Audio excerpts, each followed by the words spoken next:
Bienvenidos al nuevo episodio de Podcast en Vivo. Dentro de tantas cosas que he hablado, no sé si este sea el tema más extraño, más raro, más random que he escogido para hablar, porque forma parte de recuerdos, tiene mucho juego de memoria. Nunca me imaginé que iban a ser una parte importante de nuestra vida, especialmente cuando éramos chamos y estábamos rodeados de este tipo del tema que traigo para hoy, y decirles que han pasado los años y es increíble cómo en ciertos momentos de nuestra vida llegan esos recuerdos a nuestra mente. Llegan así como flashes, llegan así como eventos que reveladores de cosas que formaron parte de nuestro crecimiento y nuestra infancia. Qué impresionante que los venezolanos guardemos tantas cosas nostálgicas, los venezolanos tengamos incrustadas en nuestra memoria elementos y cosas que forman parte de nuestro crecimiento. A veces no necesariamente con la música, a veces no necesariamente con películas, con situaciones o eventos. A veces pensamos que la memoria solamente guarda esas cosas que fueron trascendentales, importantes, inolvidables. Y resulta que en la memoria están guardadas cosas que parecen trivialidades, parecen tonterías y fueron muy importantes. Hoy quiero recordar junto a ustedes aquellos electrodomésticos, aquellos aparatos de la cocina, de la casa, que fueron importantes, que los utilizamos N cantidad de veces, que crecieron con nosotros, que algunos todavía están. Es increíble decir que todavía pueden existir algunos de estos artefactos, algunos de estos elementos en la cocina, en el depósito en la casa, ahí donde está el fregadero, donde está la lavadora, ahí guardado, que incluso se han heredado. Hay artefactos de estos que han pasado de generación en generación y aún están ahí. Forman parte de nuestra cultura, de nuestra memoria y crecieron con nosotros. Electrodomésticos, artefactos de limpieza, de cocina, del hogar, que fueron importantes en nuestras vidas. Hoy quiero comenzar con uno que en los 80 nos sorprendió.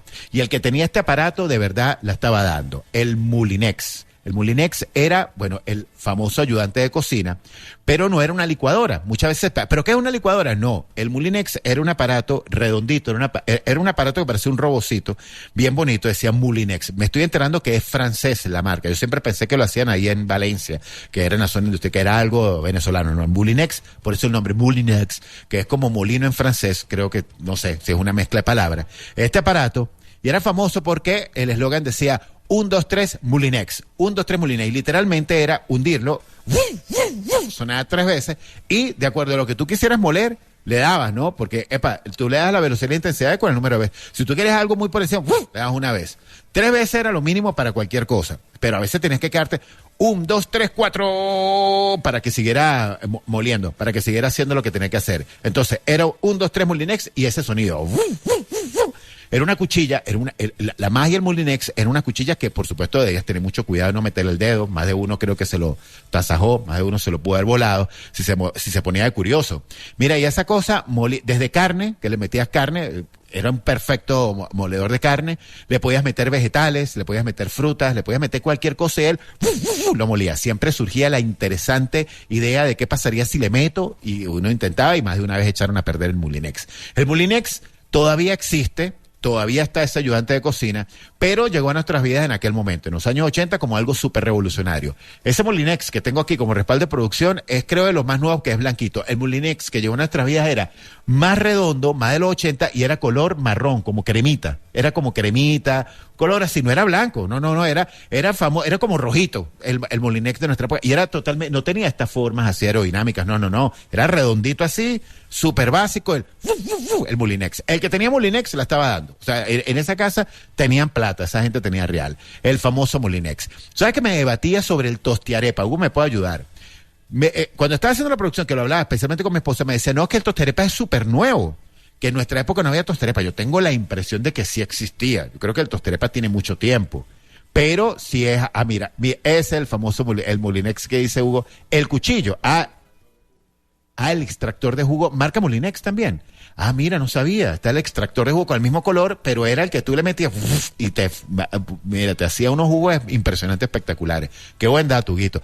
Yo sé que en Moulinex también está el cuchillo, el famoso cuchillo, que era un cuchillo rebanador que era como una sierra, qué peligro, ¿no? Y con eso picabas pan, cortabas carne, cosas que estaban congeladas, le dabas era como una sierra, pero manual. Bueno, el tostiarepa, sería bueno investigar. El tostiarepa yo tengo la impresión, por supuesto, de la marca Oster, Y era una maravilla, especialmente porque evitaba, sobre todo para las personas con pulso maraquero, a mí me parece que hacer arepas sí es un arte, es maravilloso, pero todo venezolano debe nacer con esa facultad. Una manera de tú saber si ese venezolano, ¿verdad? Es un venezolano como tal, ponlo a hacer una arepa. Si no te hace una arepa, ¿verdad? Estamos mal. Porque es una habilidad que vas desarrollando con el tiempo. Al principio, por supuesto, las primeras arepas son un desastre, pero después tú le agarras la técnica y después está en cada quien, de acuerdo a la zona, el tipo de arepa que hace. Nosotros los andinos, los gochos, nuestras arepas finitas, grandes, aplastadas, son nuestras clásicas. El oriental con su famosa arepa que es gorda, que parece un huevo, que es bastante ancha, que viene rellena de masa, deliciosa también.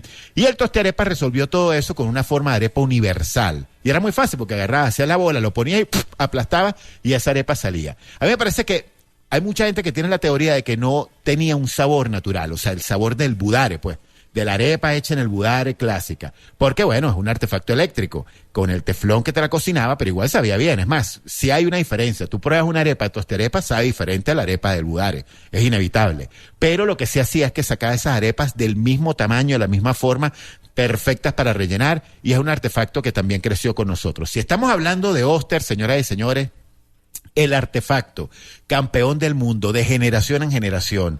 En estos días nos tocó a mi esposa y a mí comprar una licuadora nueva. Nunca me imaginé que iba a encontrarme con la licuadora Oster clásica de metal. La licuadora de metal, que el motor está envuelto en esta carcasa de metal con el logo. Lo que se ha modernizado es lo de las velocidades. El famoso vaso de vidrio y su forma clásica. La licuadora Oster es la licuadora que puede pasar de generación en generación, a la que le has cambiado los carbones, le has cambiado todo el kit, el cuadrante, el famoso cuadrante, se lo has cambiado cualquier cantidad de veces, las cuchillas, pero ahí sigue ese motor. Qué impresionante esa licuadora. Les digo algo, es una licuadora, no voy a decir precio, o sea, que puede ser caro o barato para quién, pero es la más cara de todas. O sea, de todas las licuadoras, pueden haber licuadoras súper modernas con unos diseños locos, pero la Oster de metal es la más cara de todas. O sea, esa es la pica hielo, es perfecta para picar hielo. Esa es la licuadora más cara de todas. Eso habla de la calidad de una licuadora impresionante. La licuadora Oster no puede faltar. Y esa licuadora tú has crecido. Luego vas con tus hijos a visitar a los viejos y ahí está la licuadora Oster. Es más, cada licuadora tiene el sonido propio de su casa. A mí me parece que la licuadora tiene que tú le identificas, como el ladrillo de tu perrito. Cuando suena la licuadora, esa es la licuadora de mi casa, donde vaya, la escucha a distancia y de una vez, epa, están haciendo el juguito para la cena, ya me voy. Era el sonido de la licuadora Oster, una maravilla. Bueno, seguimos avanzando con artefactos antes de entrar en la materia más importante y más densa de este tema que tenemos para hoy. De esos artefactos que crecieron con nosotros, hay uno que las nuevas generaciones, por supuesto, nunca van a saber de qué iba, y nosotros sí podemos hablar de las famosas pulidoras, las pulidoras. Las pulidoras era una locura. Especialmente había una marca, había muchas marcas pulidoras, pero la que casi todos los venezolanos teníamos era la famosa pulidora Electrolux. La pulidora Electrolux era clásica, bueno, era este motor abajo con sus cepillos, tenía 3 o 4 cepillos, el tubo, y tenía un cable largo, debía tener un cable larguísimo porque tú ibas a recorrer buena parte del piso con esa pulidora, y lo que más recordamos de la pulidora era su famoso sonido.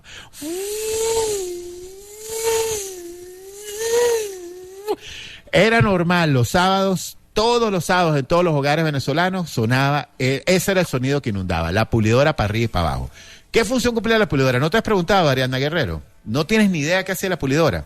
Su nombre lo indica, pulir el piso. Pero tú te puedes preguntar, ¿y por qué pulían el piso? ¿Qué cosa tan loca? ¿Ustedes pulían el piso? Sí, el piso se pulía y era un proceso, era todo un proceso. Había que echar cera, primero que nada. Eso no se podía pulir si no le aplicaba cera. Vendían la cera. ¿Para qué caro era limpiar antes? De verdad, había que tener real. Porque tenías que aplicar la cera. Ya venían distintas marcas, de la Cruz Verde, la Beautiful, todas las marcas que habían para aplicar la cera. Se aplicaba la cera, esto era con un trapo, se esparcía la cera en el piso, se aplicaba, ese piso quedaba opaco, como pulir un carro, literalmente como echarle una pulida a la carrocería de un carro, y luego que secaba, venía la función de quien manejaba la pulidora. En toda casa, los varones eran los que nos encargamos de eso, porque era una maravilla, era un artefacto electrónico, o sea, había que tener, tener habilidad para moverlo, y era maravilloso porque uno sentía que estaba excavando para llegar al centro de la tierra. Era una tarea mecánica, era una tarea de varones, y empezaba uno a darle, y luego por obra y gracia del Espíritu Santo, señoras y señores, ese piso que estaba opaco, ese piso que estaba manchado, se volvía un piso brillante, un piso espectacular. Habían técnicas para pulir. porque la pulidora cumplía el trabajo, pero también estaba en quien manejaba la pulidora la habilidad de dejar ese piso bien brillante y espectacular. Cuando no había luz, cuando la pulidora se dañaba, señoras y señores, entraba en acción las medias. Había que ponerse media y los papás nos mandaban a patinar por esa casa y era maravilloso, porque iba uno dándole con las medias patinar. Por supuesto, esa media después quedaba como una suela de zapato, como una lengua de suegra, así, y uno empezaba a darle por toda la casa puliendo, dándole hasta que pulía, y mientras más le daban más patinado, o sea, más resbaloso se iba poniendo el piso porque iba agarrando brillo. Pero la pulidora era un artefacto que creció con nosotros, ya están en desuso, creo que desaparecieron, no sé si todavía pulen los pisos. Bueno, aquí en Las Tapias creo que lo pulen. O sea, sobre todo los pisos de granito. Los pisos de granito que todavía se mantienen, aquellos pisos, aquellas baldosas primera cerámica, pero ya los nuevos pisos no vienen para ser pulidos. Eso es algo absolutamente vintage, clásico de las pulidoras. Y ahora voy con 3 cosas que fueron parte de nuestra infancia loquísima. Señoras y señores, todavía existe esta marca, pero cuando llegó a nuestras vidas nos voló los tapones. Toda mamá que se respetara en la familia debía tener el juego de ollas Rinaware.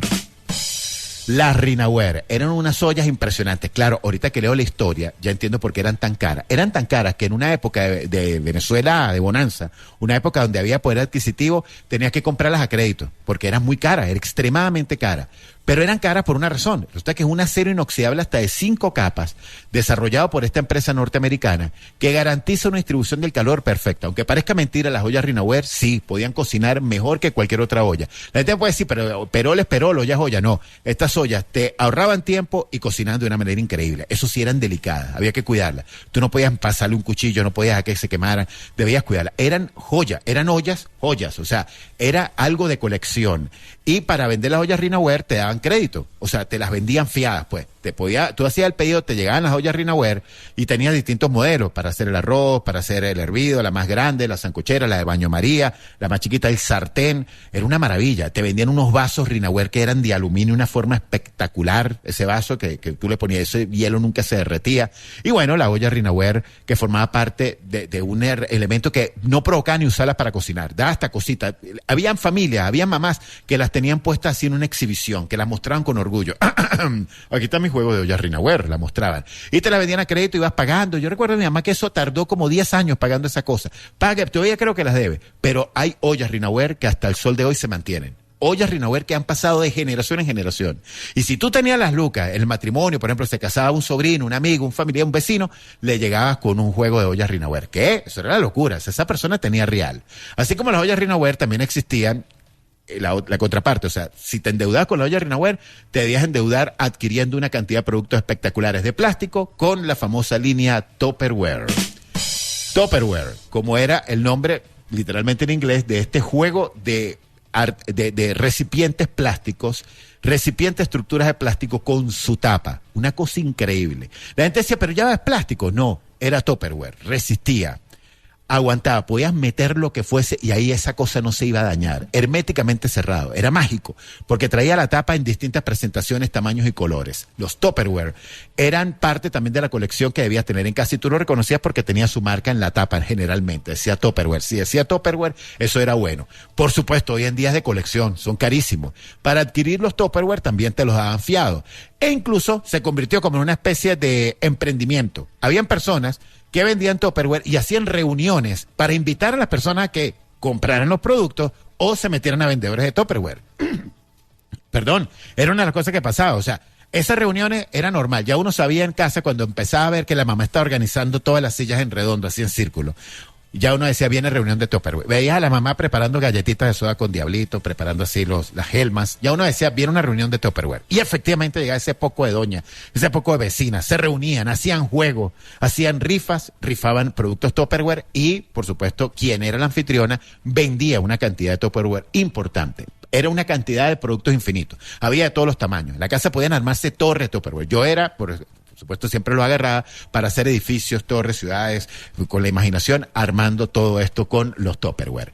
Era una Venezuela diferente. Y era tan diferente, señores, que era muy normal.